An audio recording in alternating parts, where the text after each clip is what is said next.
Magandang buhay, isang pinagpalang araw po sa inyong lahat. Tayo pong muli ay magbulay-bulay ng salita ng Panginoon. Ang ating pong topic ngayon, Jesus loves you personally and powerfully. From Book of John chapter 4 verse 11 to 21. Basahin po natin sa Magandang Balita Biblia. Sabi doon sa verse 11, mga minamahal, kung ganon kadakila ang pag-ibig ng Diyos sa atin, dapat din tayong magmahalan. Kailanmay, wala pang taong nakakita sa Diyos. Ngunit, kung tayo'y nagmamahalan, nasa atin ang Diyos at nagiging ganap sa atin ang kanyang pag-ibig. Verse 13, nalalaman nating nananatili tayo sa Diyos at siya naman sa atin sapagkat pinagkalooban niya tayo ng kanyang Espiritu. Nakita namin at pinatotohanang isinugo ng Ama ang kanyang anak upang iligtas ang sanlibutan. Verse 15, ang nagpapahayag na si Jesus, ang anak ng Diyos, ay nananatili sa Diyos at ang Diyos namay nananatili sa Kanya. Verse 16, nalalaman nating tayo iniibig ng Diyos at lubos tayong nananalig sa katotohanan ito. Ang Diyos ay pag-ibig. Ang nagpapatuloy sa pag-ibig ay nananatili sa Diyos at ang Diyos ay nananatili naman sa Kanya. Pinagpala na po ang salita ng Panginoon.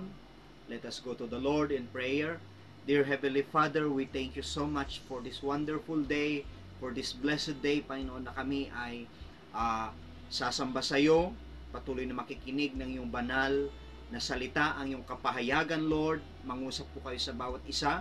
Bigyan niyo po kami ng pusong natuturuan, pusong nagpapasakop, pusong sumusunod, pusong nagpapatama, Panginoon. I-guide mo po ako, Panginoon. Empower me as I share and I declare victorious service in Jesus' name. Amen.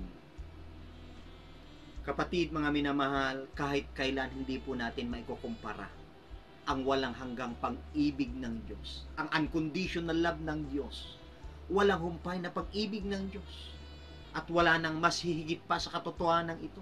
Tama po, hindi lang mahal ng Diyos ang mundo, mahal ka niya personally and powerfully. Amen? Sabihin nga po natin, mahal ako ng Diyos. Iingatan ako ng Diyos. Pagpapalain ako ng Diyos. In Jesus' name, Amen. Hallelujah. John chapter 15 verse 13 to 14, sabi niya, greater love has no one than this, to lay down one's life for one's friends. You are my friends if you do what I command. Verse 15, I no longer call you servants, because a servant does not know his master's business. Instead, I have called you friends, for everything that I learned from my Father, I have made known to you. Kung tayo ay sumusunod sa command ng Diyos, tayo daw ay kaibigan ng Panginoon. Hallelujah. Siya ang tumawag sa atin, siya ang pumili sa atin. Napakalaki at napakamakapangyarihan po ang pag-ibig ng Diyos sa atin. Sabi ng Ephesians, how deep, how long, how wide the love of God sa buhay po natin. Dahil nung tayo ay makasalanan pa, habang nasa estado pa tayo ng rebellion against God, okay, ipinadala niya ang kanyang anak, si Jesus Christ, na walang kasalanan upang mamatay para sa ating mga kasalanan. Okay? Upang tayo ay maibalik sa isang pag-ibig na relasyon sa Kanya. Dahil sa hindi mapapantayang pagmamahal ng Diyos sa atin, ginawa niya para sa atin ang hindi natin magagawa para sa ating sarili. Hindi po natin yun mapapantayan, kapatid, kahit kailan. God was willing to pay any price at ginawa po niya in order to win back His lost love. Okay? God is love. Tama po ba? But love needs to give. And giving needs a receiver. Tayo po ang tumanggap ng pagmamahal ni Jesus Christ. In order for giving to be complete, the receiver must be just like the giver. Tama po. According to Genesis chapter 1, verse 26 to 27 po, no? God created us in His image and likeness to receive His unconditional love. Wala pong sinasabi ang Biblia tungkol sa mga anghel o anumang bagay na nilikha ng Diyos. Ang mga tao lamang, kapatid, ang tanging nilalang sa lahat ng nilikha niya na maging katulad niya, kawangis niya. Hallelujah! So napakadakila po ang pag-ibig ng Diyos dahil nilikha niya tayo para sa layuning ito. Amen? 1 John chapter 4 verse 16 and 17. And so we know and rely on the love of God has for us. God is love. Whoever lives in love lives in God, and God is in them. Verse 17. This is how love is made complete among us, so that we will have confidence on the day of judgment. In this world, we are like Jesus. As Christian, as believer of Christ, we are able to receive His great love. And it's always available, kapatid, sa atin. Hallelujah! Ang isa sa katotohanang naihayag sa sangkatauhan ay ang katotohanang mahal tayo ng Diyos. Mahal ka ng Diyos. Amen? Ang pag-ibig ay nasa kaibuturan ng lahat ng ginagawa at ginawa ng Diyos para sa sangkatauhan. Hallelujah! God's love for us is one of the central themes of the Bible. Okay?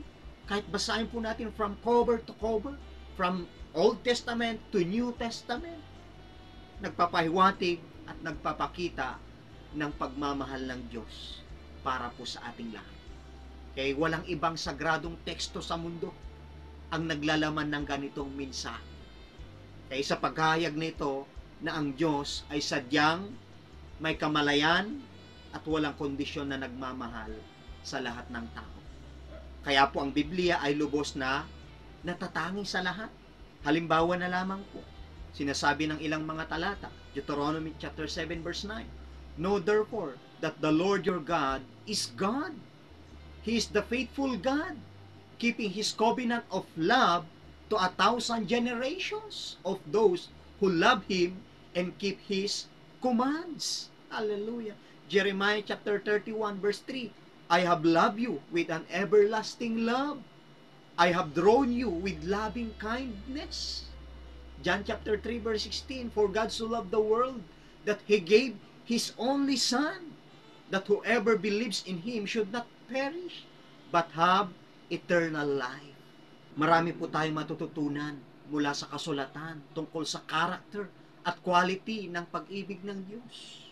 Dahil sa kalikasan ng tunay na pag-ibig ng Diyos, hanggat hindi mo naiintindihan ang isang bagay tungkol sa pag-ibig ng Diyos, hindi mo talaga maunawaan ang pag-ibig, kapatid. Sa alinman, sa iba pang mga dimension nito. Okay? At lalo na kung paano ito nakakaapekto sa pinakamahalagang relasyon sa ating buhay. Kaibigan man, sa pamilya man, o sa ating mga kapatid. Because of God's great love, He is merciful. Maawain, mahabagin po siya. He is kind, compassionate, all-powerful, faithful, at siya po ay nagpapatawad. Mapagpatawad po ang Diyos. There is great power in God's love. Amen? So si Apostol John ay kumbinsido na ang pagmamahal sa Diyos at pagmamahal sa iba ay hindi maaring paghiwalayin. Okay, now, let's learn together the very reasons on how Jesus loves us personally and powerfully. Hallelujah! First, the value of God's love is worth fulfilling. Sabi ng verses 11 and 12. Meaning to say, there is satisfaction pagdating sa pag-ibig ng Diyos. Okay? For God's love is sufficient for us. Amen? Kung sa tingin mo minsan parang kulang ang love na nararamdaman mo sa iyong paligid, or maybe sa iyong partner, sa iyong pamilya, minsan pakiramdam mo wala ka ng kwenta. Hindi mo nararamdaman ang tunay na pag-ibig. Hindi mo nararamdaman ang concern. Nagsasawa ka na, napapagod ka na, nasasaktan ka na, nahihirapan ka na umunawa. Kapatid, God's love is sufficient. Tama po. His grace is sufficient because God is a compassionate and affectionate. Amen? Hallelujah. God is the very reason of love. God is the very source of true love, not man. 1 John chapter 4 verse 7 and 8, Dear friends, let us love one another, for love comes from God. Everyone who loves has been born of God and knows God. Whoever does not love does not know God, because God is love. Tayo ay nagmamahal sapagkat ang Diyos ang unang nagmahal sa atin. Tama po. So, isa ito sa motivation natin para magmahal, kapatid. Ang sabi ni Apostol 1, verse 11, mga minamahal, kung ganon kadakila ang pag-ibig ng Diyos sa atin, dapat din tayong magmahalan. Ito ay nagpapakita ng inner compulsion at moral obligation, kapatid. Sabi ko nga po sa nakarang preaching natin, kung inyong napakinggan, ang pagmamahal is a command by God. Kaya hindi ito option. Okay? Hindi po ito suggestion. Tignan po natin kung gaano tayo kamahal ng Diyos. Balik po tayo sa verse 9 and 10. Inihayag ng Diyos ang kanyang pag-ibig sa atin nang isugo niyan sa mundo ang kanyang kaisa-isa niyang anak upang magkaroon tayo ng buhay sa pamamagitan niya. Verse 10, ito ang pag-ibig. Hindi sa inibig natin ang Diyos, kundi tayo ang inibig niya at isinugo niya ang kanyang anak upang maging handog para mapatawad ang ating mga kasalanan. So, ang pagkilos at halimbawa ng pagmamahal ng Diyos sa atin ay pagpapadala at pagsasakripisyo sa kanyang anak. Ay nagtuturo, nangangailangan at nagbibigay inspirasyon sa atin na mahalin ang iba. Tama po. Ang pag-ibig ng Diyos para sa iyo, para sa akin, ito ay isang motivation na mahalin ang iba. Amen po. Verse 12, kailanman wala pang tao nakakita sa Diyos. Ngunit kung tayo nagmamahalan, nasa atin ang Diyos at nagiging ganap sa atin ang kanyang pag-ibig. Because of God's love, nararanasan mo ang growth and maturity. Because of God's love, nararanasan mo ang favors and blessings. Because of God's love, nararanasan mo ang pagliligtas at kapangyarihan niya. Sa ating scripture, ang argumento ni Juan ay may magandang pagbabago. Walang sino man ang makakita sa Diyos in His essence. Ngunit makikita natin ang Diyos sa pamamagitan ng buhay mo, buhay ko, at ng mga taong nagpapakita ng kanyang pagmamahal sa iba. Hallelujah! Ang katibayan dito, kapatid, ang pag-ibig ay nakikita sa ating kapwa Kristiyano, kapwa mananampalataya. At ito'y nahayag sa kanyang anak at ngayon din naman sa atin bilang mga mananampalataya. Ang point dito ni Juan, kapag tayo ay nagmamahalan, ito'y patunay na ang Diyos ay nananatili at ang kanyang pag-ibig sa atin ay ganap. This is the God kind of love. Kaya fulfilling, satisfying. Amen po ba?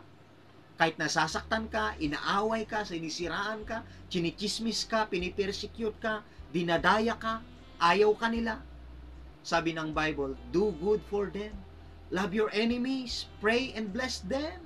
Matthew chapter 5 verse 44. Luke chapter 6 verse 35. Si Jesus buong-buo ang kanyang pagmamahal sa lahat ng tao. Hindi yun nagbabago, kapatid. Kahit sinaktan siya, tinuligsa siya, pinahiya siya, pinako siya sa krus, at the end, ang unang words niya, nung nasa krus na siya, Luke chapter 23 verse 34, ang sabi ni Jesus, Father, forgive them, for they do not know what they are doing. Ama, patawarin mo sila, sapagkat hindi nila alam ang kanilang ginagawa. Si Joseph, sinaktan siya ng kanyang mga kapatid, hinulog sa balon, ipinagbenta sa mga ngalakal. Hindi siya po gumanti, bagos pinakitaan niya ng pagmamahal ang kanyang mga kapatid. With that love na kanyang ipinakita sa kanyang mga kapatid at sa kanyang magulang, siya ay sinasamahan ng Diyos.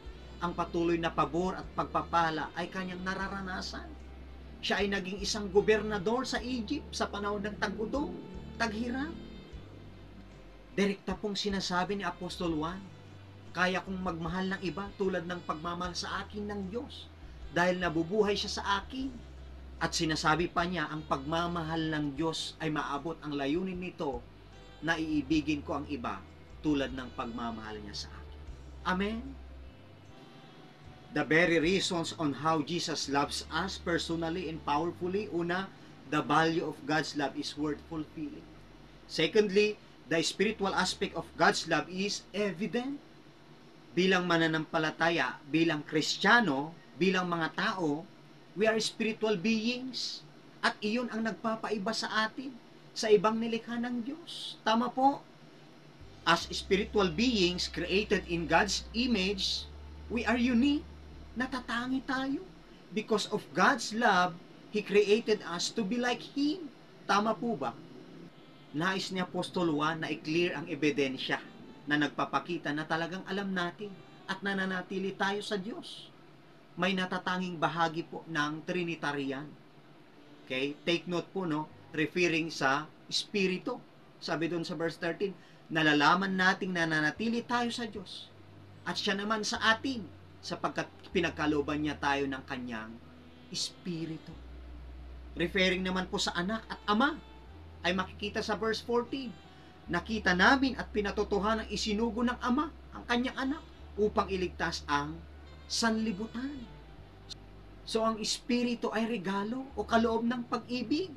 Ipinadala ng Diyos ang kanyang anak upang mamatay para sa atin. Gayon din ang kanyang banal na Espiritu upang mabuhay at manahan naman sa atin. Tama po. Bilang Kristiyano, binigyan niya tayo ng kanyang Espiritu. That's why we should be aware of this. Having intimate personal knowledge na tayo ay nasa Diyos at ang Diyos naman ay nasa atin. Amen? Ito po ang mga ebidensya, mga kapatid. Romans chapter 5 verse 5. At hindi tayo binibigo ng pag-asang ito sapagkat ang pag-ibig ng Diyos ay ibinuhos na sa ating mga puso sa pamamagitan ng Espiritu Santo na pinagkaloob sa atin ng Diyos. Romans chapter 8 verse 16, ang Espiritu ang nagpapatotoo. Kasama ng ating Espiritu na tayo ay mga anak ng Diyos. 1 Corinthians chapter 6 verse 19. Hindi ba ninyo alam na ang inyong katawan ay templo ng Espiritu Santo na nasa inyo at ipinagkaloob ng Diyos sa inyo? Hindi na ninyo pag-aari ang inyong katawan. Sabi po ni Apostol Pablo, sa pagbabagong buhay, pagbabalik loob, God gave us His Spirit as a permanent, abiding gift of love. His presence, ang kanyang presensya sa ating buhay, ay patunay na tayo ay kabilang sa Diyos. At patunay na ang pag-ibig ng Diyos ay spiritual. Verse 14, nakita namin at pinatotohanan isinugo ng Ama ang kanyang anak upang iligtas ang sanlibutan. Nang dahil sa dakilang pag-ibig ng Diyos, isinugo ang anak para sa atin. Hallelujah! Verse 9 and 10, kay dalawang beses na nagsalita dito si Juan tungkol sa pagpapadala ng Diyos Ama sa kanyang anak. Sabi doon, isinugo ng Ama. Walang nakakita sa Diyos, referring to our Father. Ngunit nakita namin ang anak na kanyang ipinadala. At bakit siya dumating? To be the Savior of the world. Hallelujah! Ito ang kanyang goal, ang kanyang purpose. Ipinadala ng Ama ang kanyang anak. Dahil naisip kanya, ako, tayong lahat. Okay? We are lost sheep. Tayo ay nawala sa kanyang piling. Gusto mo bang maranasan, kapatid, ang pag-ibig ng Diyos? Gusto mong makita ang kapangyarihan ng pag-ibig ng Diyos? Look at the cross. Pangatlong puntos natin, reasons on how Jesus loves us personally and powerfully. The security of God's love is assured. Hindi lang tayo ligtas, safe, kundi mayroon pa tayong eternal life with the Lord. Amen. Hallelujah. God's love provides divine intervention. Dahil sa pag-ibig ng Diyos, lagi mong nararanasan ang provision at protection ng Diyos. God's love endures forever. God's love never fails. Hallelujah. God's love fuels our future. Tama po. Mahal tayong lahat ng Diyos in our times of greatest needs and troubles. Ano man ang mangyari, huwag kang matakot. Do not fear. Mahal ka ng Diyos. Mahalaga ka sa Kanya. Special ka sa Kanya. Amen. Pangako ng Diyos, surely your goodness and love will follow me, will follow you all the days of your life. Psalms chapter 23 verse 6. Makikita po natin doon. Bilang Kristiyano, we are secure in God's love. Hallelujah. In the hands of God. Amen. Sabi ng Romans chapter 8 verse 38 to 39, sapagkat natitiyak kong walang makapaghihiwalay sa atin sa kanyang pag-ibig. Kahit ang kamatayan, ang buhay, ang mga anghel, ang mga pamunuan, o ang mga kapangyarihan, ang kasalukuyan, o ang hinaharap. Verse 39, ang kataasan, ang kalaliman, o alinmang nilalang, ay hindi makapaghihiwalay sa atin sa pag-ibig ng Diyos na ipinagkalob sa atin sa pamamagitan ni Kristo Jesus na ating Panginoon. Ang pag-ibig at katotohanan ay magkakasama. They go together. Sabi ng verse 15, ang nagpapahayag na si Jesus ang anak ng Diyos ay nananatili sa Diyos at ang Diyos na may nananatili sa Kanya. Dahil sa Diyos, alam natin na bubuhay siya sa atin. Remember this, kapatid, sabi ng verse 12, kung tayo ay nagmamahalan, ang Diyos ay nananatili sa atin. Sabi naman ng verse 13, kung nasa atin ang Espiritu, ang Diyos ay nananatili sa atin. Sabi ng verse 15, kung ating ipinapahayag ang anak ay nananatili sa atin, ang Diyos naman. So ang lahat po ng ito ay magkakasama. Jesus is your Savior, my Savior. He is our Savior of the world. Therefore, personally believe in Him. Personally trust in Him. Amen po ba? Because He is the King of Kings, the Lord of Lords. He is our Master and Sovereign. Tama po ba? Verse 16, nalalaman natin tayo iniibig ng Diyos at lubos tayong nananalig sa katotohanan ito. Ang Diyos ay pag-ibig. Ang nagpapatuloy sa pag-ibig ay nananatili sa Diyos at ang Diyos ay nananatili naman sa Kanya. Hallelujah! Ang pagmamahal ng Diyos ay para sa ating lahat. Amen? Paano mo malalaman, kapatid, ang pag-ibig ng Diyos? Katibayan, ipinadala niya ang Kanyang anak. Ibinigay niya ang Kanyang Espiritu at binigyan niya tayo ng karapatan na mahalin ang iba tulad ng pagmamahal niya sa atin. Kapatid, kung gusto mo laging safe, secured, and blessed, highly favored by God, ang susi ay manatili ka sa Kanya. Manatili ka sa Kanyang pag-ibig at manatili kang nananampalataya at nagtitiwala sa Kanya. Amen? Hallelujah! Sa atin pong conclusion, God's love gives confidence in hope. It removes fear. Sabi ng verse 17, ang pag-ibig ay nagiging ganap sa atin, kaya't panatag ang ating kalooban para sa araw ng paghuhukom, sapagkat tayo'y tulad ni Kristo kahit nasa daigdig pang ito. Verse 18, walang kasamang takot ang pag-ibig at pinapawi ng ganap na pag-ibig ang anumang takot. Hindi pa ganap ang pag-ibig sa sino mang natatakot, sapagkat ang takot ay kaugnay ng parusa. Tayo'y umiibig sapagkat ang Diyos ang unang umibig sa atin. Verse 20, ang nagsasabing iniibig ko ang Diyos, subalit napuput naman sa kanyang kapatid, ay sinungaling. Kung ang kapatid na kanyang nakikita ay hindi niya magawang ibigin, paano niya maiibig ang Diyos na hindi niya nakikita? Last verse, ito ang utos na binigay sa atin ni Kristo. Ang umiibig sa Diyos ay dapat ding umibig sa kanyang mga kapatid. Ito po ang mga katotohanan, kapatid, na may kapangyarihan sa pag-ibig ng Diyos. If you walk in love, you will connect to the source of blessing. If you walk in love, you will connect to the source of power. At mararanasan mo ang kanyang kapangyarihan. Because there is power in God's love. Amen? Always remember this, kapatid, that the value of God's love is worth fulfilling. The spiritual aspect of God's love is evident. And the security of God's love is assured. It is indeed, kapatid, that there is great power in love. Amen? Ngayon po, nalaman natin, naniniwala tayo, nagtitiwala tayo, na ang pag-ibig ng Diyos sa atin, personally, ay malaya, makapangyarihan, at buong pusong nag-uumapaw na pag-ibig. So live in love because Jesus loves you personally and powerfully. Amen? Glory to God. Tayo po ay sama-samang manalangin. O Diyos na makapangyarihan sa lahat, nagpapasalamat po kami sa kapahayagan ng iyong banal na salita. Salamat sa walang hanggang kapangyarihan mo. Salamat sa walang hanggang pag-ibig mo sa amin, Panginoon, na walang kondisyon, na walang hinihinging kapalit, Panginoon. Your agape love, Panginoon. Salamat, Panginoon. I pray, lahat ng viewers, I declare, may the Lord bless you and protect you. May the Lord smile on you and be gracious to you. May the Lord show you His favor and give you His peace. At salamat sa promotion, increase, favor na patuloy mong ipaparanas sa kanila. We give you glory, we give you honor, we give you praise. This we pray in Jesus' name. Amen.